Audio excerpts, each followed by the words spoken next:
Water Division, and I'm also a member of the Secretariat team of the Global Research Alliance on Agricultural Greenhouse Gases.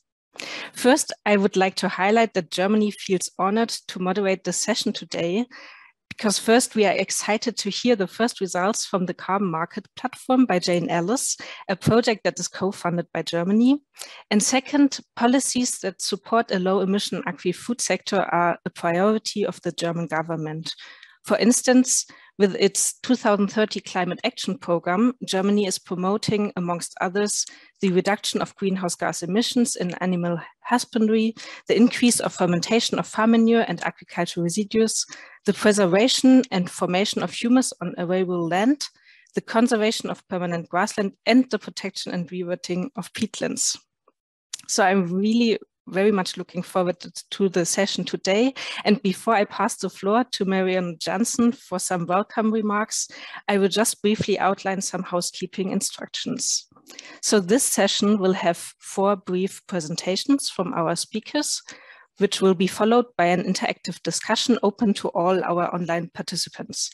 And I will introduce each speaker before their presentation. If you want to submit a question, please write it in the chat, also indicating to whom the question is addressed, and it will be shared with our speakers. Finally, I would like to highlight that this side event is being recorded, and the recording will be available on this platform a few hours after this event has taken place. And now I'm happy to pass the floor to Marion Jansen, the director of the OECD's Trade and Agriculture Directorate, for some opening remarks. The floor is yours, Marion. Thank you very much, Nina. It is a great pleasure for me to welcome you for this first session of the OECD COP27 Virtual Pavilion that is jointly organized by the OECD's Trade and Agriculture Directorate and the Environment Directorate. Now, I'm the director of the Trade and Agriculture Directorate, and I'm therefore particularly delighted that this first session aims to look at the role of the agri-food sector in contributing to climate action. The agri-food sector fulfills several fundamental functions. It ensures food security and nutrition, and it supports the livelihoods of millions of people working or connected to the agri-food sector. So these are 2 big challenges: feed the world and provide livelihoods to those active in the sector.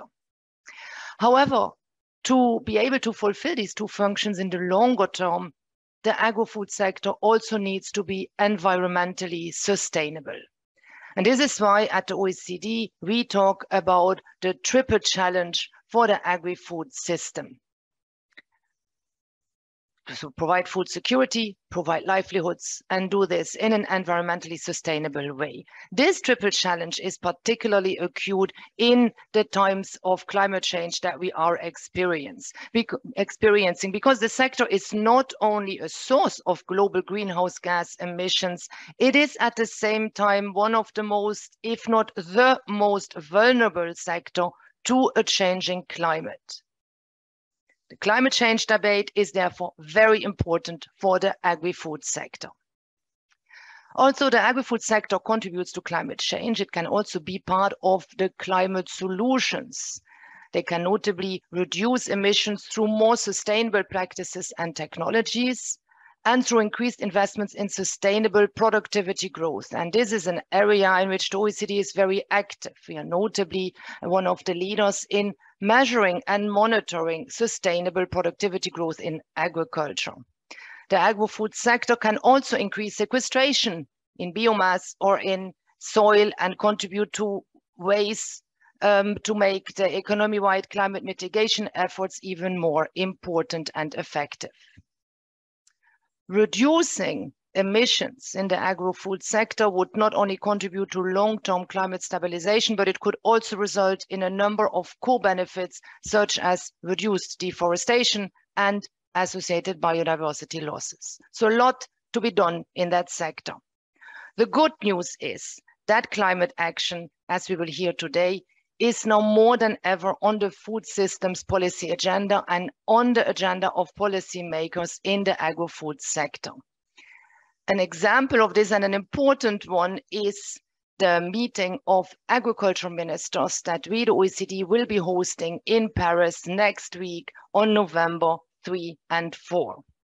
The theme of that ministerial is called Building Sustainable Agriculture and Food Systems in a Changing Environment.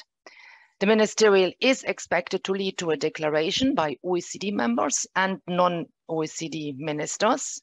And this declaration is expected to set the direction for action and cooperation in the sphere of agriculture, including on the theme that we're discussing today, the relationship between agriculture and climate change. I'm therefore particularly pleased that this agricultural ministerial takes place a week before COP27 and will allow us to bring messages on the interface between agriculture and climate change to the COP27 and to draw attention to this important topic. With all this in mind, I look forward to the discussions today that this session will trigger. I'm very pleased to see a very diverse set of speakers who will share their perspectives on this topic. I'm also pleased to welcome ministers of agriculture in Paris next week. And I'm also pleased to bring the messages of that agricultural ministerial meeting to Sharm el-Sheikh the week after, and therefore to continue the discussion that we will start today. I wish you a fruitful session, and I thank you for helping us to organize this event. Yeah, thank you, Marian, for this welcoming remarks. I will now turn the focus to our first speaker, Ben Henderson, head of the Climate Change and Environmental Resources Unit at the OECD Trade and Agriculture Directorate. Ben has led research on agricultural climate policy analysis at the OECD since 2017 and in other institutes, including the FAO since 2009. His research has focused on economic analysis to provide evidence about the effectiveness and socioeconomic implications of global-scale policy solutions for mitigating greenhouse gas emissions in agriculture and other land-use sectors. He holds a PhD in agricultural environmental economics from the University of New Zealand in Australia. So the floor is yours, Ben. Thank you. Thanks very much. Yes. So just one second. Okay. Yes. So thanks and hello, everyone. In this talk, I'll be sharing some findings from our work stream on climate change mitigation to provide a sense of what has been done in the sector and what needs to be done to help the sector transition to a low emission future. To do this, I'll begin by outlining the contribution of the agriculture, forestry, and other land use sector to global greenhouse gas emissions and its potential to mitigate these emissions and those of other sectors. I'll then take a quick look at the mitigation targets and policies that countries already have in place for agriculture. Following this, I'll touch upon the implications of the substantial support provided to agricultural producers for climate mitigation objectives.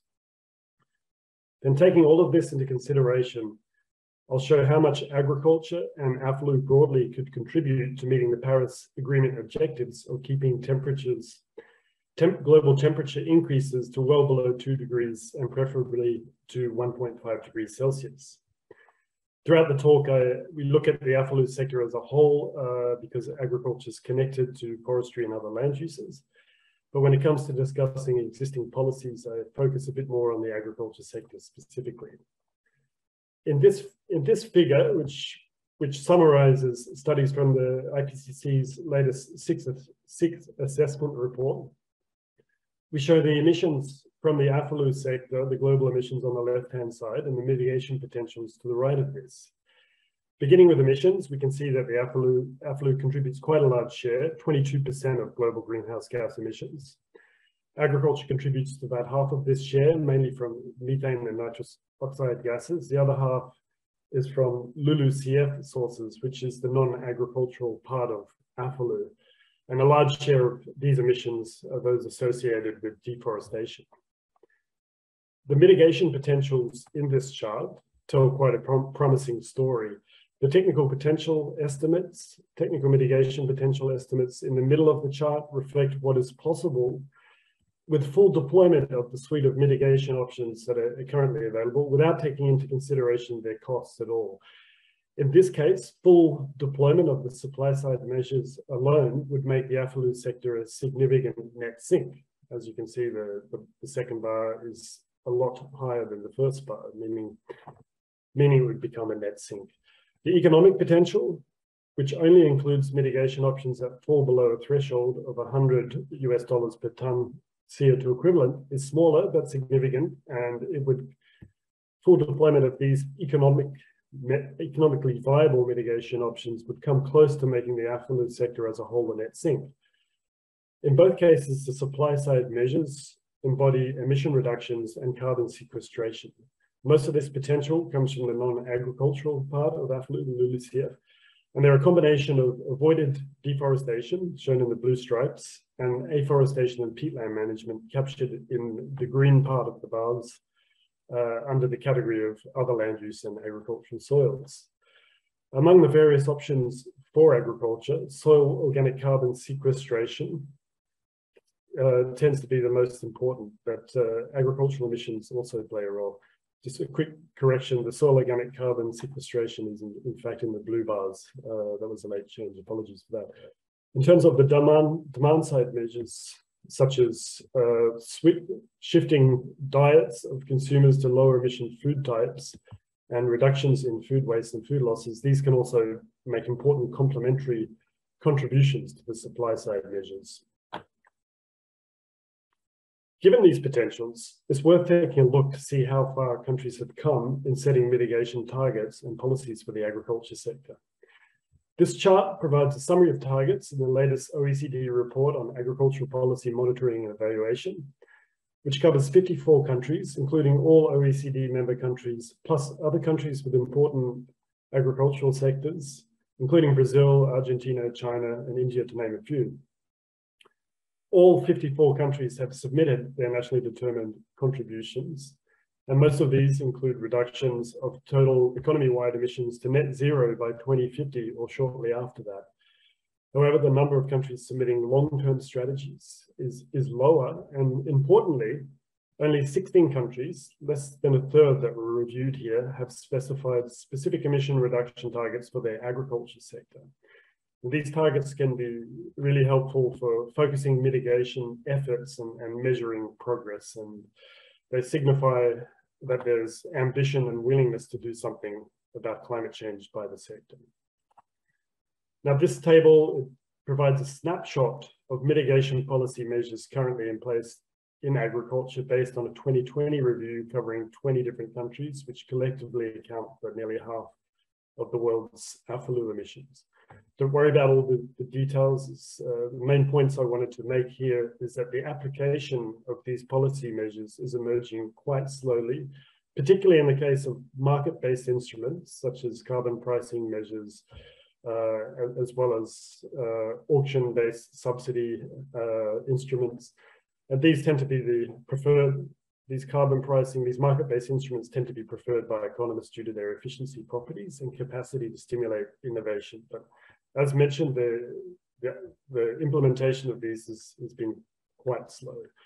There's still much to do there. In many other cases, such as in the EU, mitigation is tied to income support for farmers. However, the mitigation impacts of this support are not very well understood or quantified.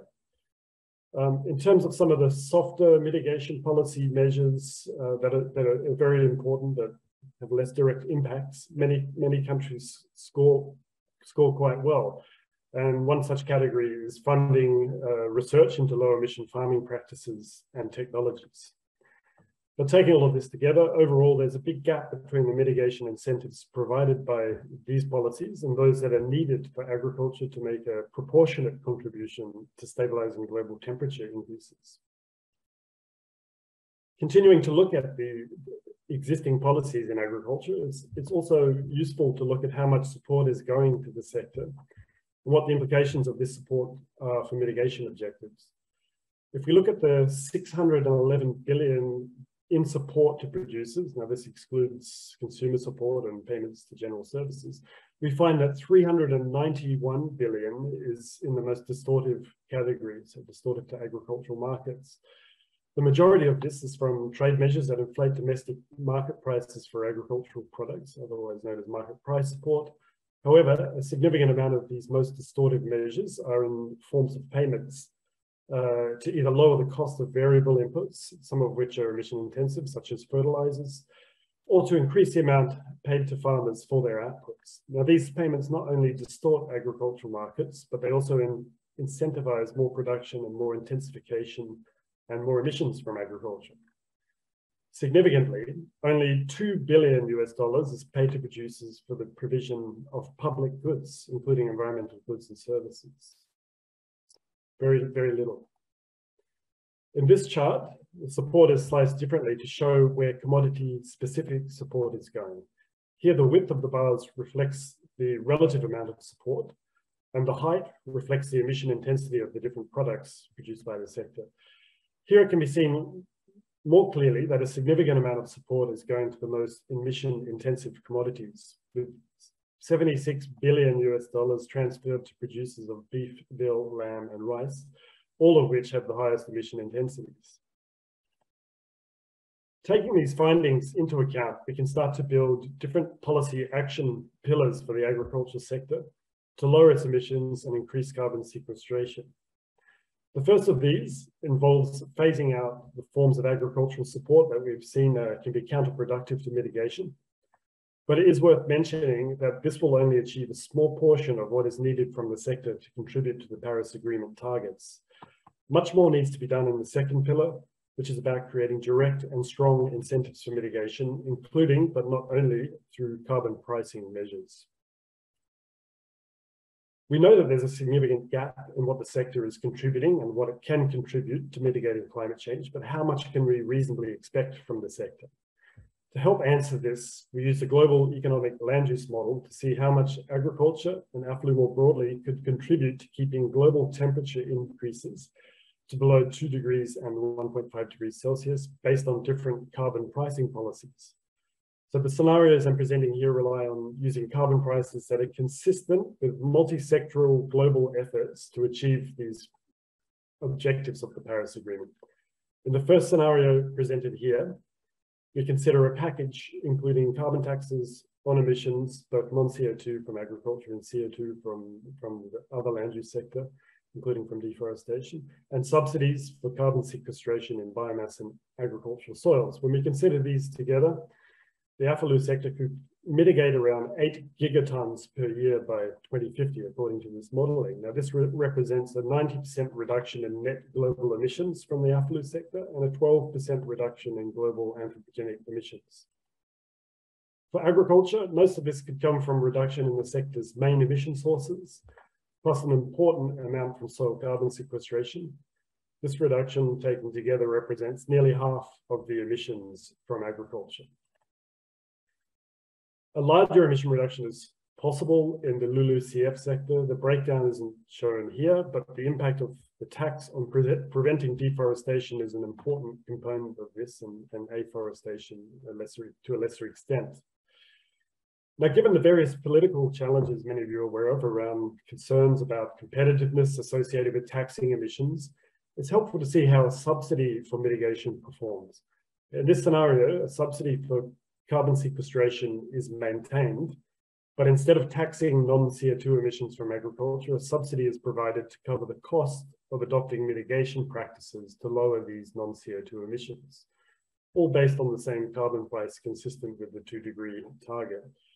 If we focus on the agricultural non-CO2 emissions, there's a notable difference between the effectiveness of the tax on emission reductions and the subsidy for adopting emission-reducing practices. This is because, in addition to stimulating the uptake of abatement technologies, a tax strongly weakens the competitiveness of emission-intensive commodities, causing them to decline relative to other commodities. This drives significant additional reductions, which can, in addition to what can be achieved through adopting the abatement technologies alone. Thank you, Ben. Just to remind you to keep in time, that would be great to wrap up soon. Thanks. Okay, sure. Nevertheless, providing incentives this way still makes important gains, mitigating about a quarter of agriculture's emissions. Significantly, the total mitigation subsidy bill for agriculture is somewhere between 30 to 60 billion. This figure is small compared to the total amount of budgetary support given to agriculture, so it's definitely affordable. However, voluntary payments will not be enough. Stronger incentives provided by taxes and regulations will be needed on the supply side to fulfill the mitigation potential of the sector. To contribute to keeping global temperature increases to 1.5 degrees, even stronger carbon prices and mitigation efforts are needed. Here, according to our modeling, AFLU could contribute about 12 gigatons per year in terms of emission reductions, becoming a significant net sink. So just to wrap up, I'll finish by quickly adding the remaining policy action pillars. We've discussed at length the key options for the first two pillars of action. In addition, we need other policy actions to happen at the same time. This involves a scaling up of investments in R&D and knowledge transfer to provide long-term conditions needed for emission savings innovation. Finally, actions on the consumer side of the market to shift to lower emission food sources and minimize food loss. And waste are an important complement to the supply side measures in helping the sector in its transition to a low emission future. Thank you. Yeah, thank you, Ben, for this great overview of different policy measures to start climate action in agriculture. I will now pass the floor to Jane Ellis, our second speaker, who is head of the International Climate Change Policy Team at the OECD Environment Directorate. As the head of the International Climate Change Policy Team, Jane oversees the Carbon Market Platform, the Climate Change Expert Group, and the Research Collaborative on Tracking Finance for Climate Action. She has worked for over 30 years on various climate change issues, including on sustainable land use policies and the alignment of biodiversity, climate, and food policies. She's also the co-author of a forthcoming OECD working paper that explores the potential role of carbon pricing in food systems. So the floor is yours, Jane. Hi, Nina. Thank you very much. Can I just check that you can see my screen and that you can hear me? Yes, all right. Thanks. Thank you. Thank you very much. So we heard from Marian about the triple challenge, and we heard from Ben about the potential and the policies that are used in the agricultural system to address greenhouse gas emissions. And what we have seen so far is that carbon pricing isn't a very widely used approach to date, even though it's a policy that's effective and has been used for decades to reduce greenhouse gas emissions in some countries and some sectors. So this presentation, as Nina said, is going to explore the potential role of carbon pricing in food systems. This is research that's ongoing, developed for the G7's Carbon Market Platform. And at the end of the presentation, the authors are at the back. So I'm just going to start with some background, then look at some carbon pricing and just transition in food systems before we move forward. So ensuring adequate food supply is a crucial issue for governments. 1 in 10 people globally are suffering from food insecurity in 2020, and this number varies widely in different countries and regions. But given the current cost of living crisis, it's an even more sensitive issue than normal because food insecurity is likely to grow. So this graph shows direct and indirect greenhouse gas emissions from food systems. So just to clarify why the numbers are a little bit different from what Ben presented, Ben was focusing on the bottom two parts of slices of this chart.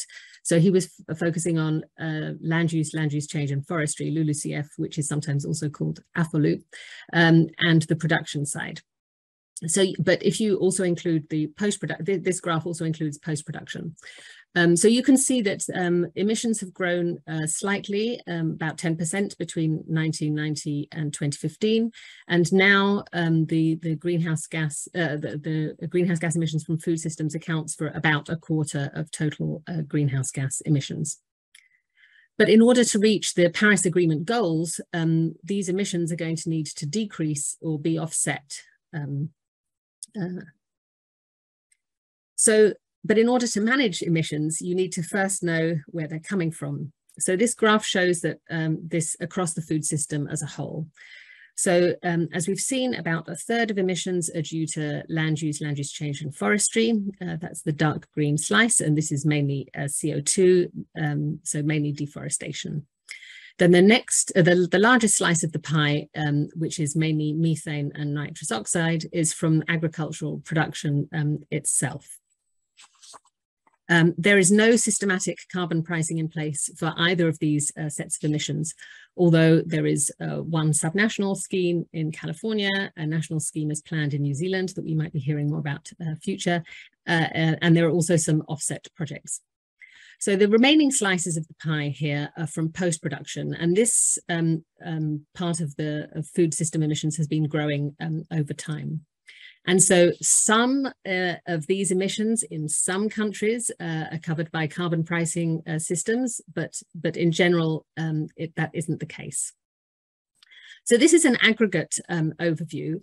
And but if we look at different foodstuffs, the picture can be quite different, both in the greenhouse gas intensity, so the size of the pie, and then also the relative size of the different slices.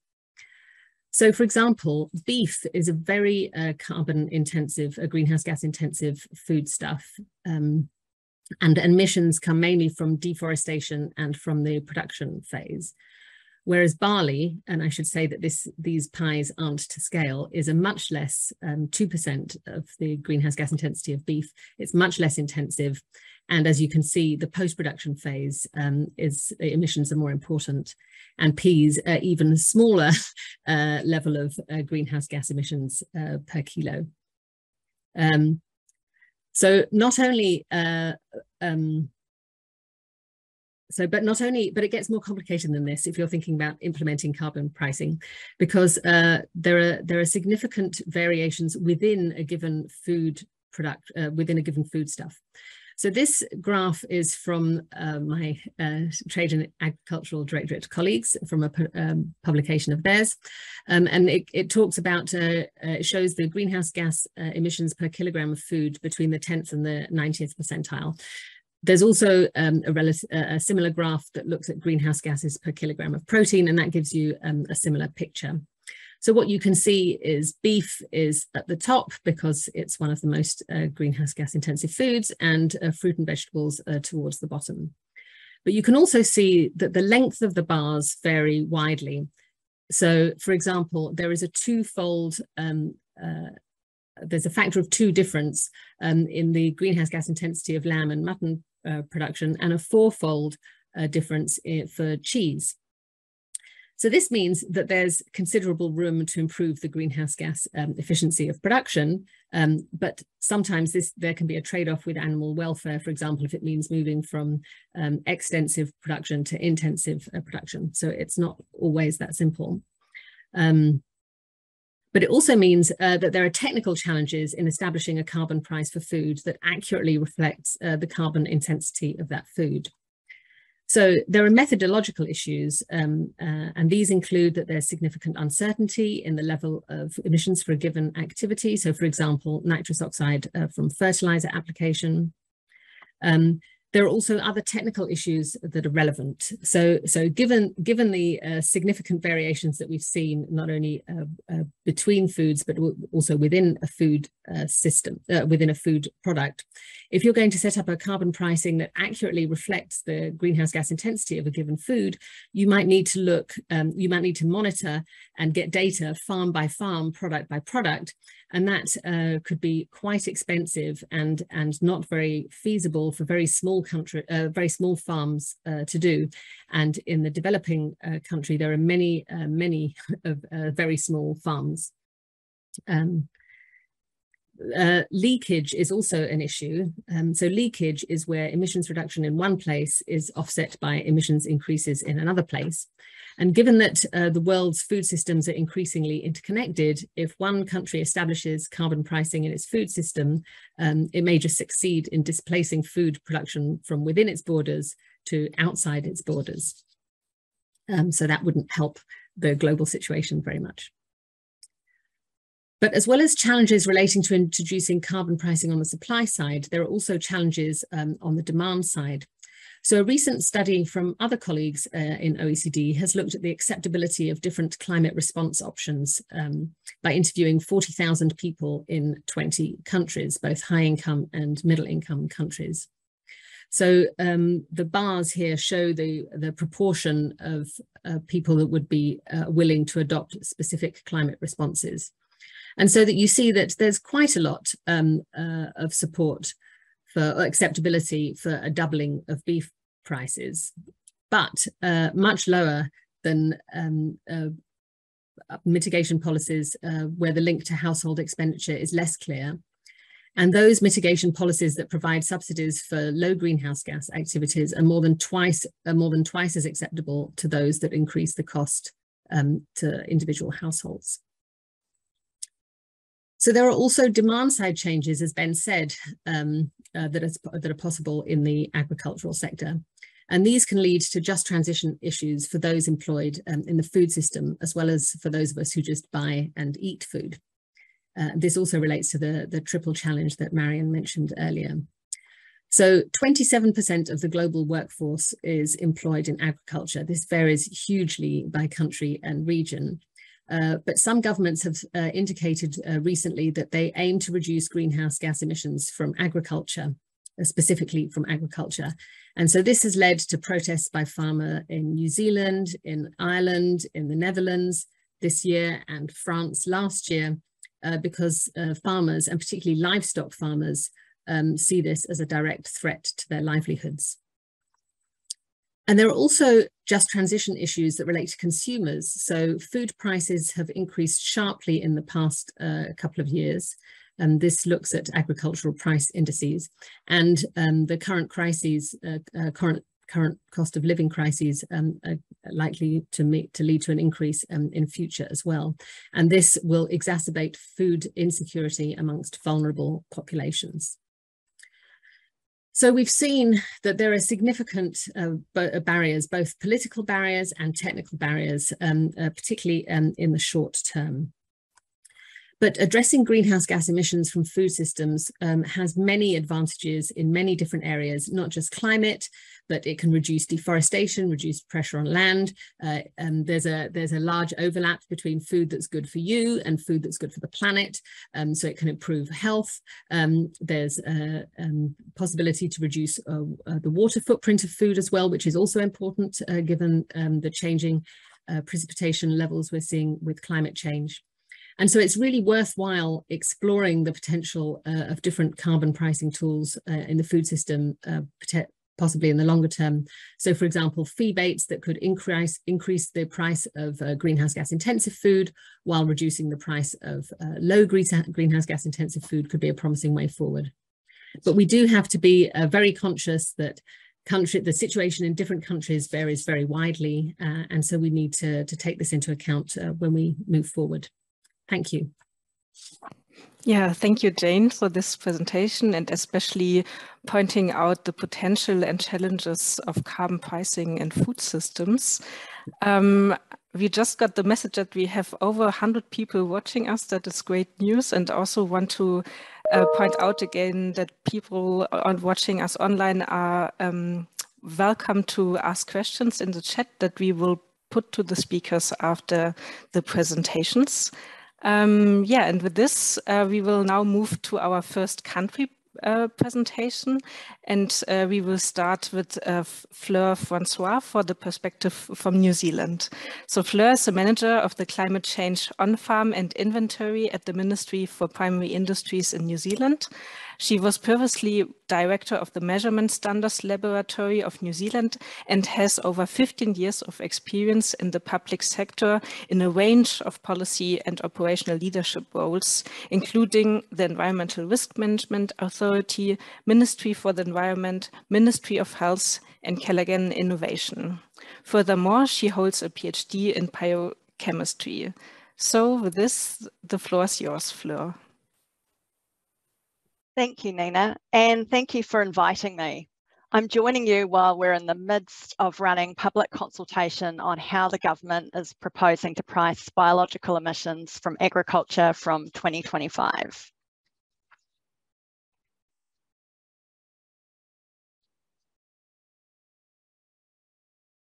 So first of all, I'd like to give you a little bit of context on why this is a really ambitious and significant development for New Zealand. So New Zealand has a unique emissions profile. The agricultural sector produces nearly half of our total greenhouse gas emissions, but at the same time, agriculture is the backbone of our economy. So we produce food for around 40 million people globally, and yet our population is only 5 million. And the New Zealand ETS, our emissions trading scheme, is the key tool in which we have been working to meet our domestic targets for greenhouse gas emissions.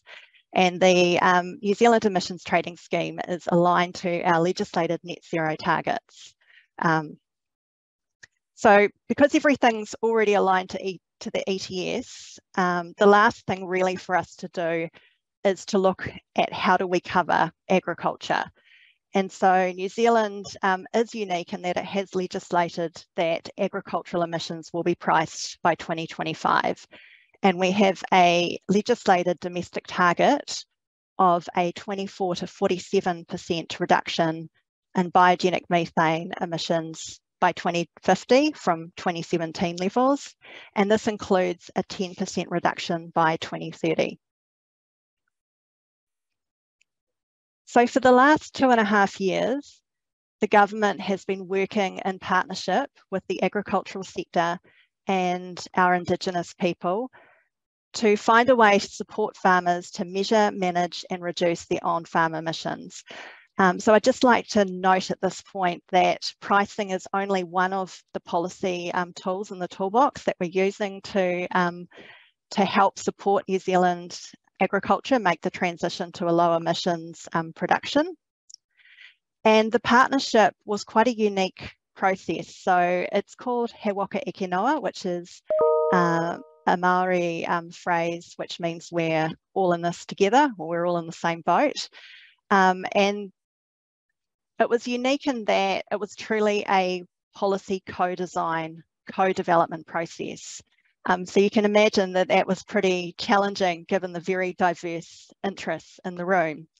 And the partnership presented its recommendations to government earlier this year, and they recommended a farm level system as being the best option in terms of pricing emissions and rewarding farmers and growers who reduce emissions. So I think there's some really interesting things that could be learned from this type of partnership and policy co-design process. I think one of the key things is that there are trade-offs with any pricing mechanism. So when I outline what the government is proposing to implement, this will become a little bit clearer. But there really were trade-offs between the cost and complexity of the system versus the system's ability to be able to recognise all the actions that farmers can take or are taking on farm to reduce their emissions. And there are some pretty serious trade-offs too between different farming systems.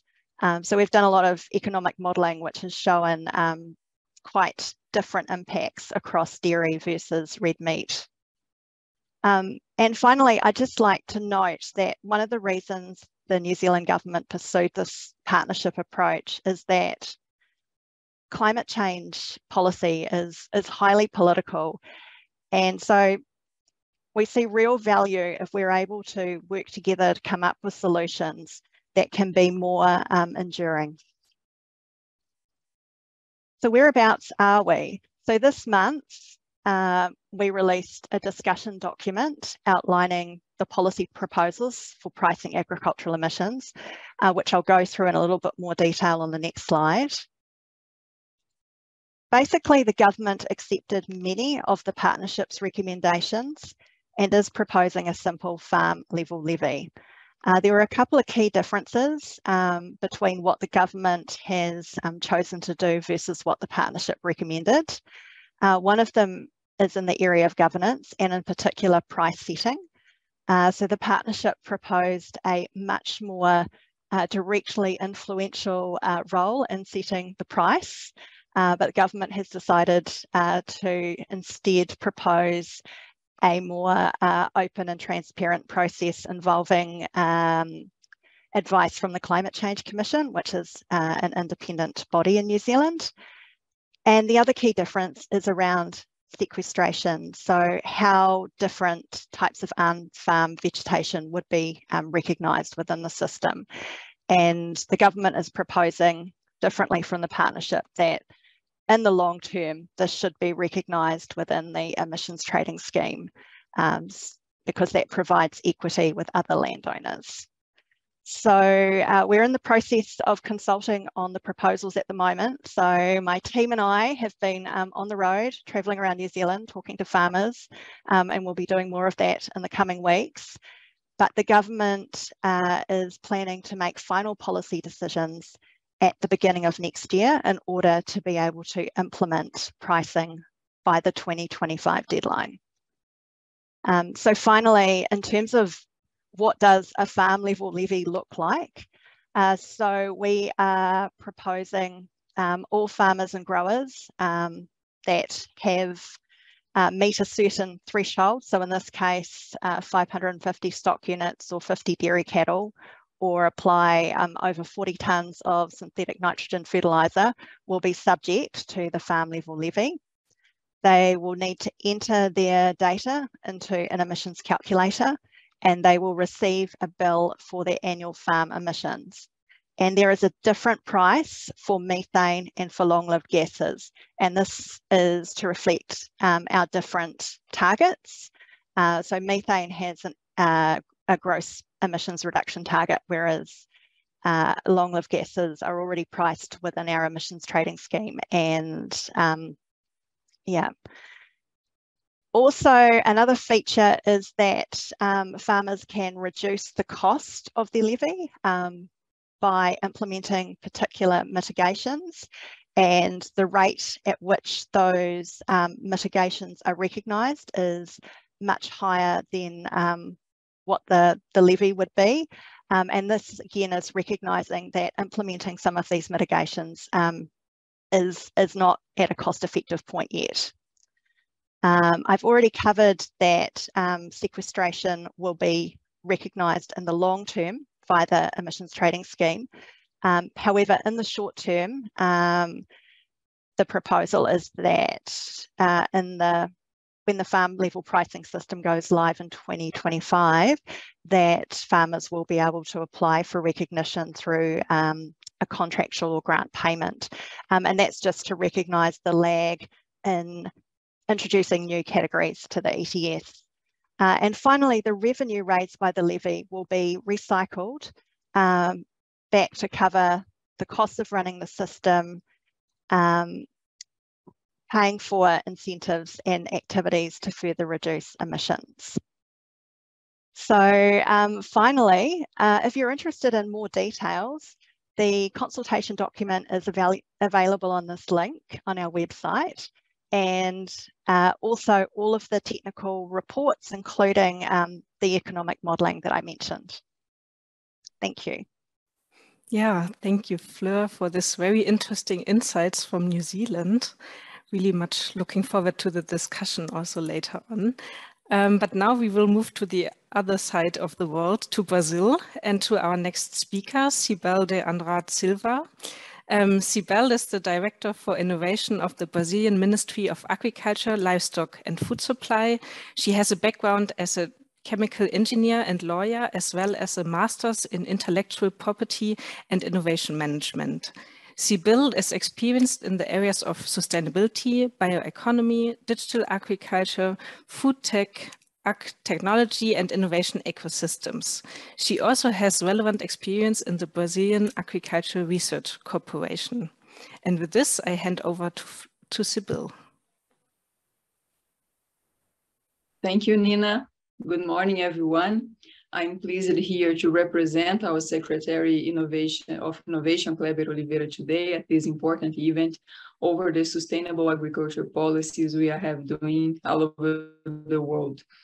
For us, COP27 is a key event for building a new and transformative agriculture in the tropics.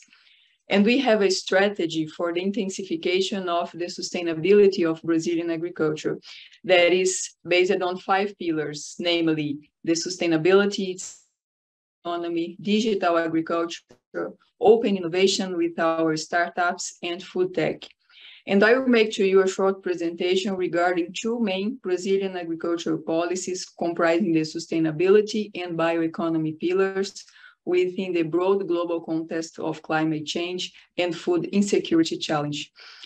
Brazil has fostered a unique green revolution in food production over the past 20, 50 years, overcoming its food security issues and becoming a major food provider to the rest of the planet. And we have managed to build a solid agricultural production system based on science that was developed for and adapted to our tropical climate. Thus, the main milestone our country achieved, without a doubt, was built and rooted in an adaptive approach since the very beginning when considering the last 50 years. And as a result, Brazil has brought together its best sustainable agricultural production technologies and launched 10 years ago the Low Carbon Agriculture Plan, known as the ABC Plan, the results of which now have been measured and evaluated. And regarding the 6 technologies you see there, the 6 sustainable agriculture technologies within the ABC scope, in the first 10 years, it's worth noting that they have been used across 52 million hectares, mitigating the equivalent of 170 million tons of CO2, while helping our country to fulfill its commitments to the Paris Agreement. And we have now reformulated and expanded the ABC plan. And this is the first public policies I want to share with you. The ABC Plus plan now have a view to enhance its governance as a whole. For that, the ABC Plus plan has been updated with a new conceptual base, new strategies, and broader technologies. And regarding the conceptual base, the ABC Plus plan has included the integrated landscape approach with a focus on mainstreaming the adoption of sustainable and adaptive agriculture technologies by producers with conservation practices in order to protect the soil, water, biodiversity in a systemic approach of the territory. The other conceptual base refers to the interconnection between adaptation and mitigation. And that is a strategic view towards strengthening sustainable, adaptive, and conservative agricultural practices in order to increase the resilience of the agricultural system as a whole. And lastly, ABC Plus plan stresses as a conceptual base the adoption and maintenance of sustainable production systems, practices, products, and process. And that, as you may see in the next chart, we have new goals established for the next 10 years of the ABC Plus plan. And they are 8 goals. I will show you some photos about each of them. The first one you see the practices for recovery of degraded pastures. The second, no-till systems for grain production, the number we want to add on that. The integrated crop livestock forestry. The commercial forestry. The bio-inputs, the biological agriculture we want to foster, using it in more and more area. The irrigated system, a technology that was recently added to the ABC Plus plan. The animal production waste management, and the last, the extra animals in intensive fattening. So if you want to, in short, the goal now is to expand these sustainable technologies across 72 million hectares, paving the way for deepening the adaptation strategy in response to climate change.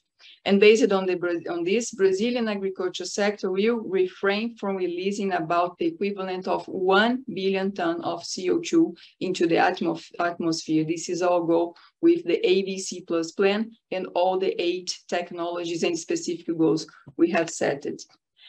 And then I would like to finish the first part of this presentation, summarizing that the ABC Plus plan is our country's grand strategy for adaptation, including mitigation as the main core benefit from it, and more.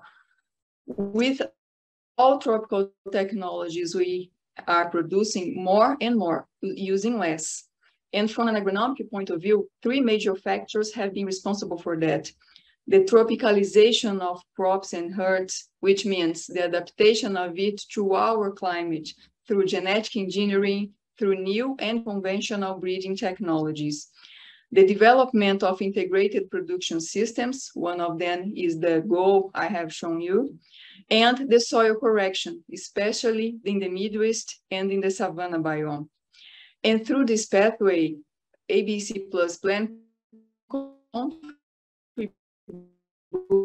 to the consolidation of agriculture in Brazil.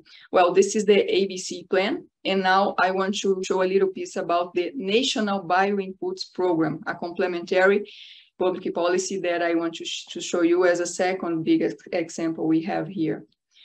This National Bioinputs Program was launched in 2020 with the aim to expand the use of the biological agriculture in our country. And the importance of bioinputs or biological agriculture can be appreciated when you look at the adoption of the biological nitrogen fixation, the BNF technology that we use in the last 30 years here in Brazil by all farmers.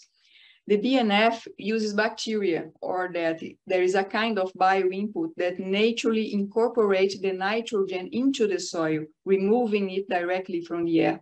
Thus, it's not necessary to use nitrogen fertilizers, which are produced from fossil fuels. We need to remember that. And we have another problem that sometimes up to 50% of the fertilizers used will not be incorporated into the soil. They are released into the air, thereby warming the planet. Instead of nitrogen fertilizers, we have been fostering the use of bioinputs, the use of biological agriculture. And in fact, as you can see in this chart, over the past 20 years, agriculture has registered almost 600 bioagent products. And this is a number greater than that one for the chemical agents. And for UC, it means one new biological product every 4 days in the country. It's a huge market here. And this is making our soil healthier and keeps our agricultural sector on the track for sustainability. We are creating new sustainable products, processes, and systems, all of them science-based assets adapted to our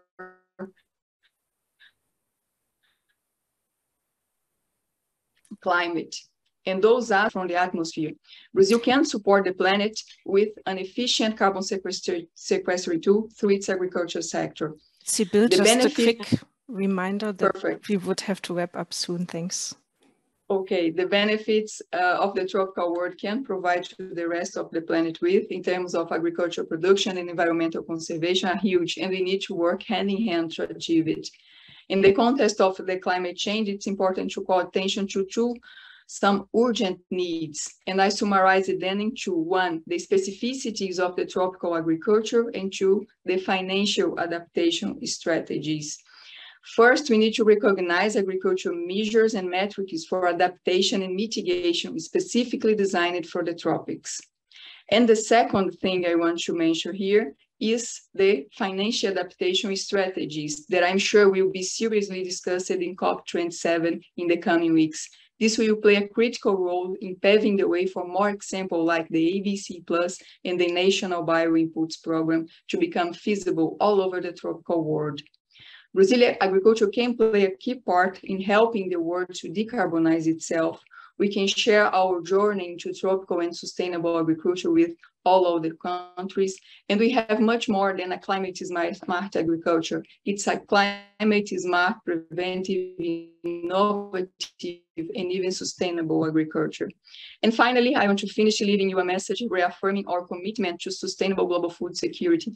In addition to sustainability and bioeconomy pillars, I told you at the beginning, Brazil will keep investing in plans, efforts, and innovation initiatives to new food systems, alternative proteins, food tech, tech industry, rural connectivity, open innovation, and so on. Brazil is open to collaborate hand in hand with all the countries, harnessing all the opportunities we can have here. And to finish, I believe that Brazil and the tropical world can contribute substantially to an efficient agriculture carbon sequestration toolbox based on science and innovation from and for the tropical agriculture. So thank you very much. Yeah, thank you, Sibyl, for this very interesting second country example. And with this, we are already at the end of our presentations and we can open the discussion now. So again, I motivate all online participants to write their questions in the chat box. But fortunately, we also already received some interesting questions. And the first one I would like to direct to Ben. So could you please provide some details on the geographical distribution of mitigation subsidies according to your model results? Because the person asking this question can imagine that there might be substantial variation in this potential support instrument in absolute and relative terms compared to the total agriculture sector support across countries. Thank you. Thanks very much. It's a good question, and it gets to the heart of whether a policy like the one I presented, which was a subsidy for paying for mitigation, the adoption of mitigation practices and technologies, it gets to the heart of how that could be paid for. So we did make this comparison of the 30 to 60 billion for the cost of that. And we compared that to some of the large budgetary outlays for producer support. But it's so in terms of where the model of mitigation subsidy is placed, it's across all regions in the world. And the subsidy supports the adoption of mitigation practices for non-CO2 measures, also for the adoption of carbon sequestration practices. And this is really distributed everywhere, fairly evenly across all parts of the world that have agriculture. But regarding the actual support provided to these producers, it's certainly not evenly spread. So we didn't model a transfer of a reorientation of existing support, channeling that into mitigation, supporting mitigation. We just looked at the cost of adopting mitigation practices across the world and provided the amount needed for that adoption. So the existing support is actually not all over the world, unlike the way we model the scenarios. The existing support is concentrated in a few key regions, in fact. And these tend to be the US, EU, and China. So whilst it's an enticing idea that we could use existing support and redirect it to pay for all the mitigation needed, it certainly wouldn't work that way in practice. Some countries would have much more scope to reorientate support because they have a lot of it, and others would not. I hope that answers the question. Yeah, thank you, Ben. Then I have a second question here directed to Jane. What about extending the science-based targets commitment to the agricultural sector? Making a pledge and getting it approved by recognized organizations will be a good measure of how much the sector is going towards sustainability. And maybe also others want to comment on that one. Thanks very much.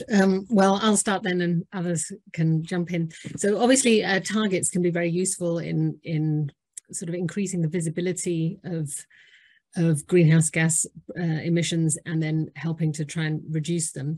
But there are some challenges with setting pledges for the agricultural sector. So in the context of the Paris Agreement. So first of all, the Paris Agreement is global. It has global targets.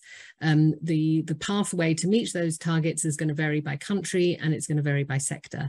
So some sectors have easier to abate. So for example, renewable electricity is commercially available. It's sometimes cheaper. So this is something that is already there and can be done. Whereas cows they produce methane. Whatever you do, I mean, you can modify it a bit with feed, but there is a limit at present, at least, to what you can do. So agriculture is a hard to abate sector. So also sustainability is more than just greenhouse gases. There are biodiversity issues. There's ensuring no hunger. There's water issues. There's employment issues. So there are many possible indicators that you could use to measure sustainability in agriculture. So I think it might be helpful to look broader than just greenhouse gases. And then thirdly, as I mentioned earlier, measurement towards targets is really challenging. There can be some areas of really high uncertainty, like nitrous oxide emissions from fertilizer application. Not only that, there's diffuse gases. There's many small emitters. So just getting a system in place to look at sector-wide rather than just like farm-wide can be quite challenging, especially, as I said, in developing countries where so in some developing countries the majority of farms are really very small. So over to others if they want to add. Yeah, thank you, Jane. Is there any more remarks from the other speakers?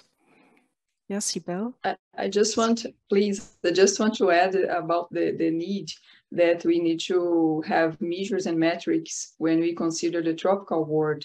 We know that they are different from the temperate regions, and then we need to take this into the account. Yeah, thank you for that point. Then I think we will go to the next question. That is directed to Fleur. So there's somebody very interested in your emission calculator. So could you please provide some more details on the emission calculator in New Zealand? Thank you. Yeah, so what I'll tell you is at the moment we actually have a lot of emissions calculators, and that's because while we've been co-developing the regulatory system with industry, we've also in parallel over the last 2 to 3 years been running an awareness raising program with farmers to get them ready. And one of the goals in that was that 100% of farmers will know what their greenhouse gas emissions number is for their farming operation by the end of this year. And there was a 25% target for last year, and I think we're currently tracking at about 75%. So this was happening while we were working out what the pricing system would be. So what that meant is farmers are out there currently using a range of different calculators that have been produced by industry bodies. However, once we move to a levy system, we need one source of truth for pricing. So basically one methodology that will give you the same answer no matter what. And that methodology will be prescribed in regulations. And if you want to get, I guess, a bit of a sense of the types of inputs that might go into that, the consultation document talks about some of the data inputs for emissions reporting and also some of the potential mitigations that would be recognised. But the calculator and the methodology that underpins it is going to come later. Okay, thank you, Fleur. So very much looking forward to the calculator then when it's ready. And then we have another question to all speakers, whether you can provide any example of self-sustaining farming. So for example, energy from solar, biogas, etc. And maybe also for New Zealand and Brazil, maybe you already have specific programs addressing that. So I don't know who wants to start. Fleur?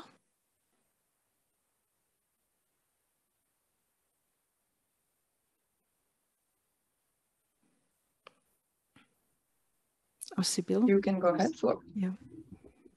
Okay. We have examples of the self-sustainable farming in Brazil. In fact, we have many small farmers in Brazil. Most of the farmers in Brazil are small, and they do practices for self-sustainable farming. The life cycle of the products are really short, and then we have this And they use solar energy. We have a huge country using it. Biogas is a market growing a lot here. Then we have many small farmers using it, and even the big ones, like considering the residues and considering all of this to generate energy and also to generate fertilizers. Then we have many examples all over the country about that. Let's see if Fleur want to enter. Thank you, Sybil. Yeah, I think there's no more remarks from the others. So then we have another question to Fleur. Do you have an estimation on how many farms in New Zealand under the mentioned size thresholds will have to apply to the pricing rewarding scheme, and which share of the total farming population? So how are you intending to support them assessing these tools? Yes, so to answer the question, yes, we do have an idea. It's in the order of around 20,000 farms that would fall into that threshold. And that captures, I think, around 96 to 97% of our greenhouse gas emissions from agriculture with that threshold. And the threshold is designed so that we don't capture non-commercial entities like lifestyle blocks. And in terms of how we're going to support farmers in actually interacting with this, we've got a range of programs already underway, including on the ground farm support advisors who are already working with farmers to help them come to grips with environmental regulation. So that will be part of that. There is a lot of what we call extension activities that's being run by the sector bodies. And again, that's part of the stuff that I alluded to in the previous answer to the question around helping farmers know their number. The other thing that's also been happening in parallel is we've been running programs to help farmers have a proper farm plan with a greenhouse gas module. So that's basically a plan of, okay, you know your greenhouse gas emission number, then well, what are some of the things that you could do that would be relevant to your farming situation to implement if you wanted to reduce your emissions? Yeah, thank you, Fleur, for answering this question. And then we have another one to all speakers. So on the side of carbon capture by the agricultural sector, can be mainstreamed as an additional source of income for farmers, and any policy challenges that should be addressed beforehand in this context. Yeah, I think I give the floor to Jane. Thanks very much. Yes, well, so carbon capture is possible both above ground, by trees and bushes, and below ground in the soil, and these have different visibility and different technical measurement aspects related to them, and also different levels of permanence. So that's one of the key issues, that in the soil, if you churn up the if you till the soil, then you can release some of the carbon that has been sequestered. If you cut down a tree, or if it burns, then you will release what has been sequestered. In order to address this, you would either need very long monitoring periods of particular aspects, or you would need some other way of trying to work out, how to address this. So we have a small example of this in the CDM from the 2000s, the early 2000s, that emissions credits from the forestry sector were given on a temporary basis to take this permanence into account. But then that led to a much lower price, a much lower acceptability and attractiveness for these credits. Yes, it's possible, but it's a little bit, there are issues that would need to be worked out, including on monitoring. I'd like to add. Yeah, please, Sybil. Sorry, okay, I go. Okay, pardon me. I didn't see the hand. I'm sorry. Well, about the carbon, I believe that we have an opportunity to add value to the products. Because for example, we have the integrated livestock crop forest system in Brazil. If you grow a product from that, and we have an example of it, like the carbon neutral Brazilian beef, we can add value, and then the producer will receive more from that. But this is not a carbon market for sure. But this is an opportunity to gain value, to have more earned from the rural activity. Then it's very possible, while we do not have the carbon market itself, to add value to the products that are made from sustainable, proved, certified, sustainable systems, like the livestock, crop, and forest systems in Brazil. And I saw a question about the rice, and I just want to add that we have here, yes, a huge amounts of rice used to produce biogas, to produce energy all over Brazil. But regarding the carbon, I want to add this, because we can add value to the rural producer by using sustainable systems that could be certified, that could be checked, and then the society, the people will pay more for that, because it came from a sustainable front. It came from a sustainable source. And then that just I want to add for you. Thank you. Then Ben, feel free to add your remarks. Thanks very much. I just had a couple of points on that. Yeah, as we showed in our modeling, and others have showed, there's pretty significant potential for carbon sequestration, especially at an aggregate global level, as we showed. At a farm level, one of the challenges is it can be an important source of additional income, but it's not that high compared to what else is produced. That's one thing, but apart from that, the policy options for making it happen typically involve paying for sequestration, because it is an ecosystem service. If you like, something's being produced, so it has to be paid for. So ideally, it's ideal if those payments are delivered through some competitive process, such as an auction, as is done in Australia's emission reduction fund. But there's a couple of catches. If one is that there's strong budgetary limitations for trying to do that stuff at scale.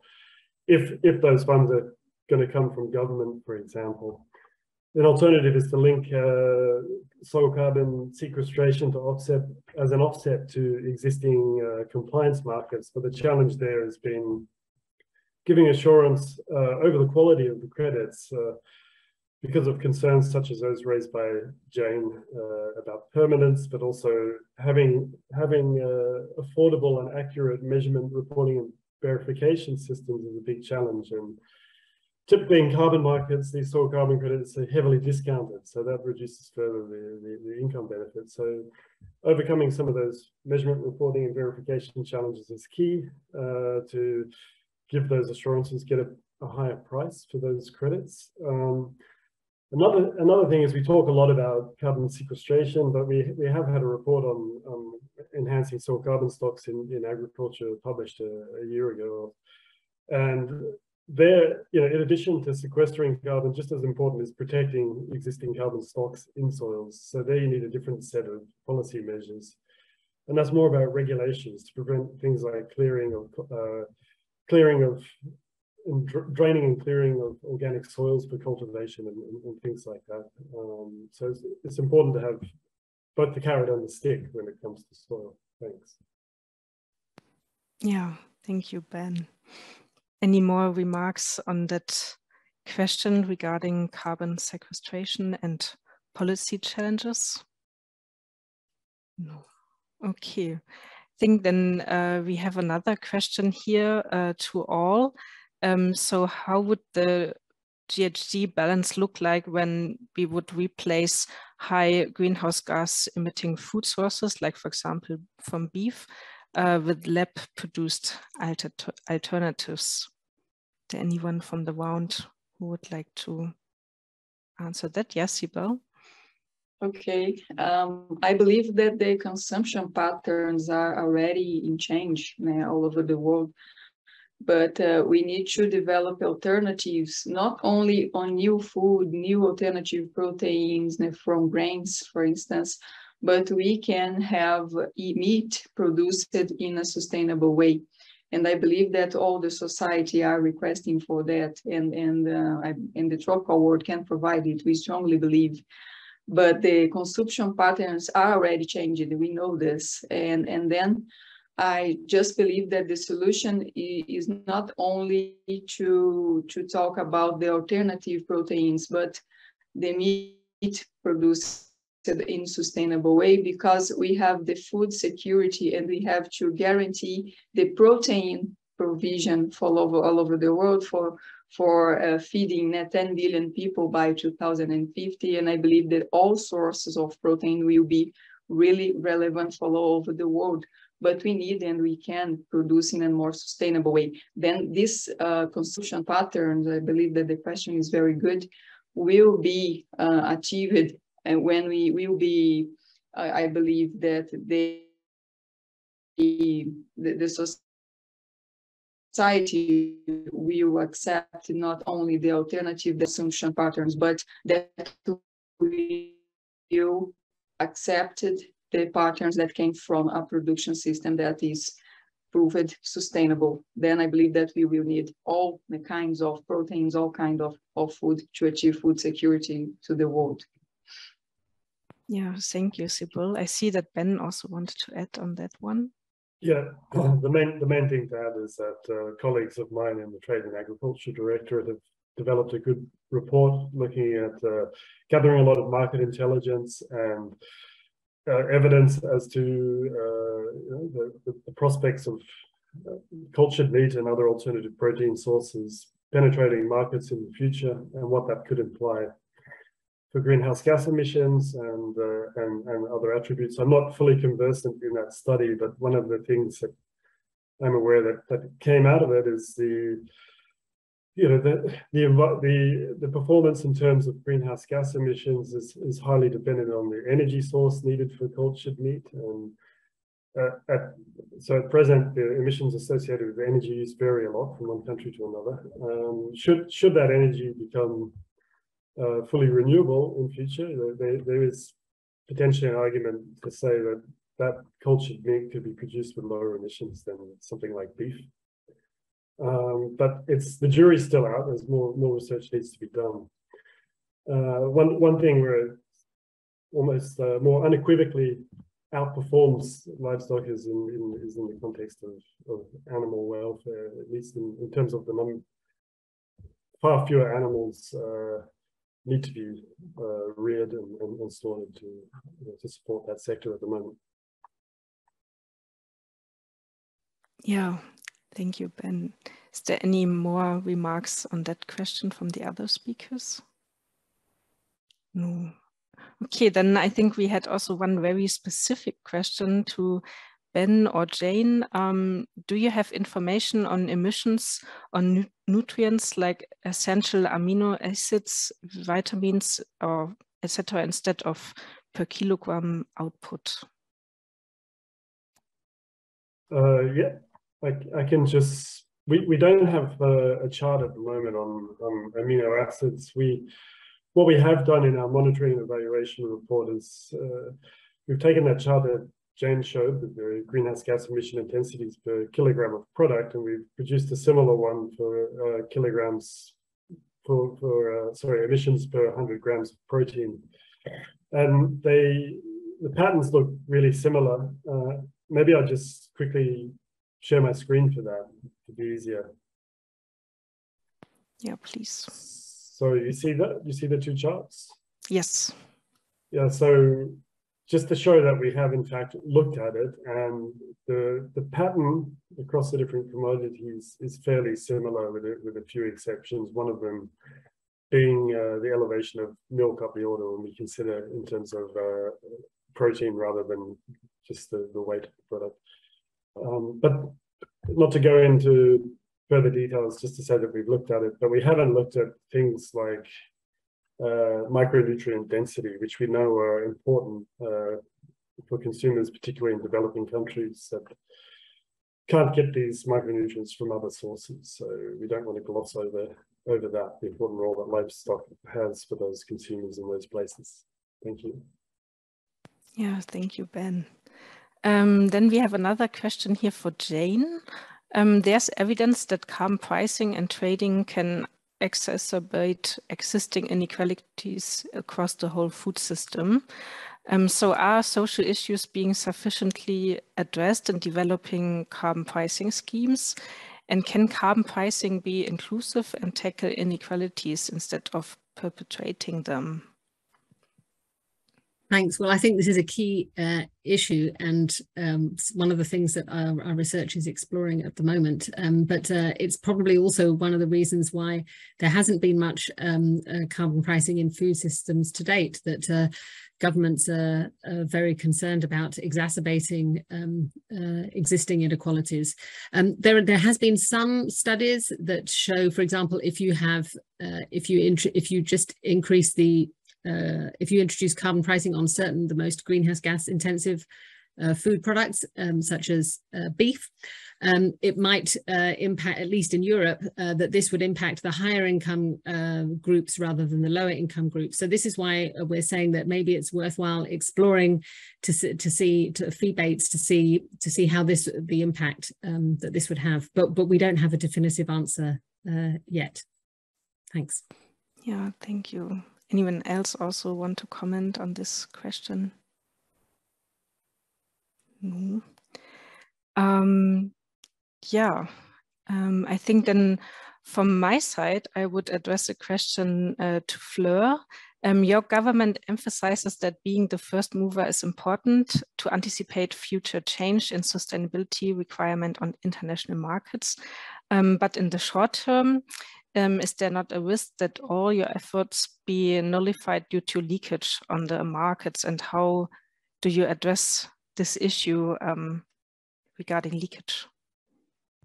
That's a really good question. And actually, we have done trade modelling around emissions leakage, and there is definitely potential for emissions leakage to occur under the proposed policies.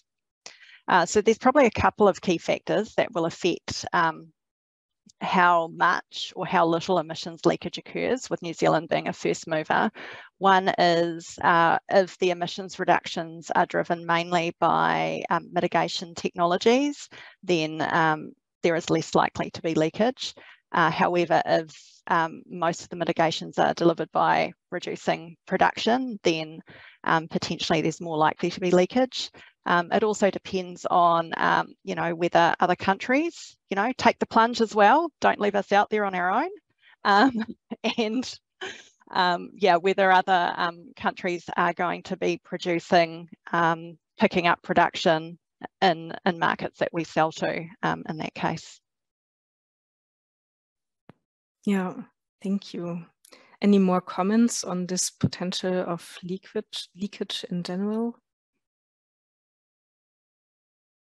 No. Okay, I think also, since I don't see more questions here in the chat, and also regard to timing, I would like to close the discussion here and thank all our speakers for this very inspiring inputs and discussion that we probably can also continue in other sessions. And I also would like to ask a final question to wrap up this round to all speakers. So from your point of view, what are the low-hanging fruits to start climate action? Since we have seen it's really the time to act now. So what would be the policy measures from your point of view to start with? Maybe we can start with Jane. Thanks. So something that we haven't talked about today so far is waste, and food waste is a massive source of greenhouse gas emissions. Some estimates have said that 30% of food is wasted between farm and fork, and so reducing food waste is I think a hugely important area that could be worked on more. This is yeah, so, and some countries have started doing this. Denmark and France are front runners in this area. Of course, this is an issue that's very different in different countries, but I think that's one of the key issues. And another one is to increase information on the greenhouse gas intensity of different products, because sometimes availability of information can help people change their decisions and switch to lower greenhouse gas foods. Thanks. Thank you, Jane. Then maybe Fleur can be next.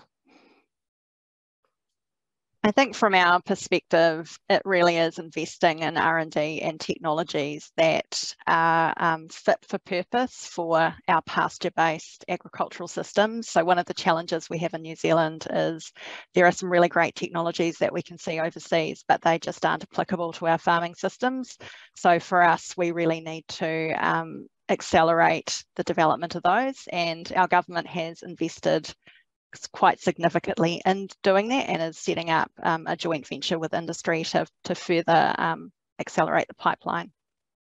Thank you, Fleur. Then Sibel. Okay, perfect. I believe that the low-hanging fruits is based on this possible value we can add to products that are produced in sustainable way. I need to remember also, I like the question about the alternative proteins. This is also a low-hanging fruit.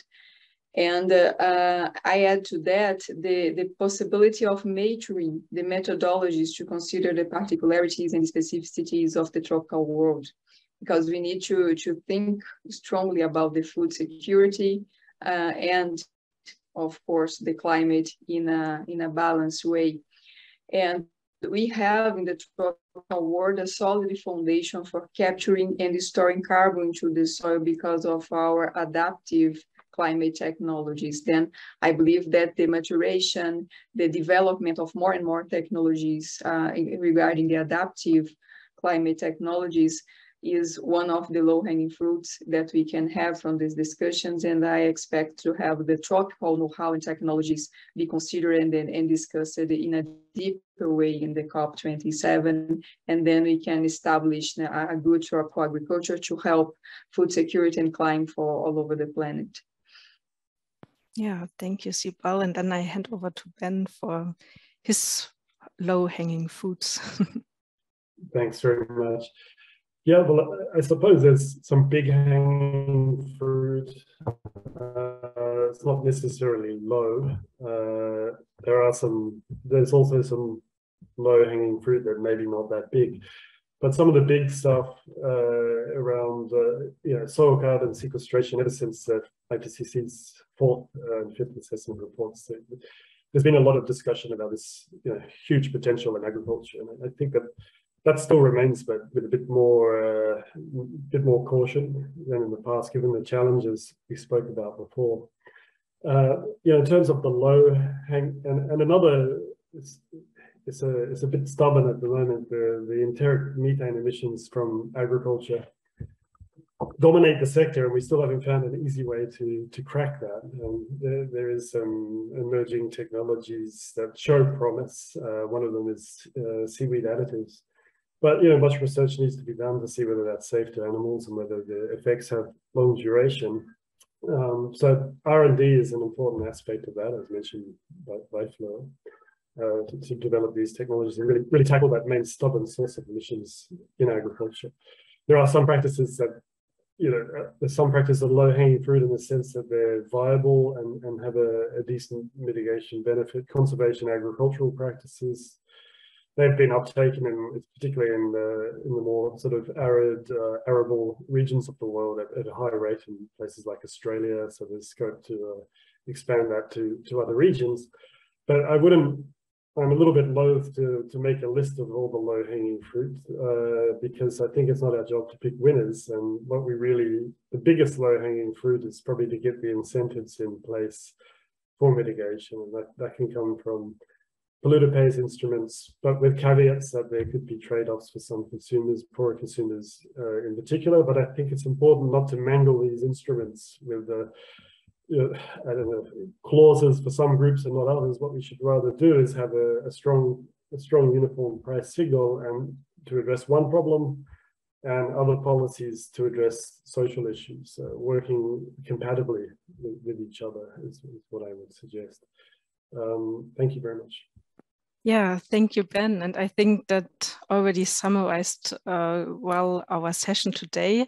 Unfortunately, I also have to close this session also already. I think we have seen that the AFLU sector contributes a significant share to global greenhouse gas emissions, but at the same time, also with its potential to reduce emission and store carbon can be a solution to climate change. So, and we have seen two great examples from countries who are already incentivizing climate action in agriculture.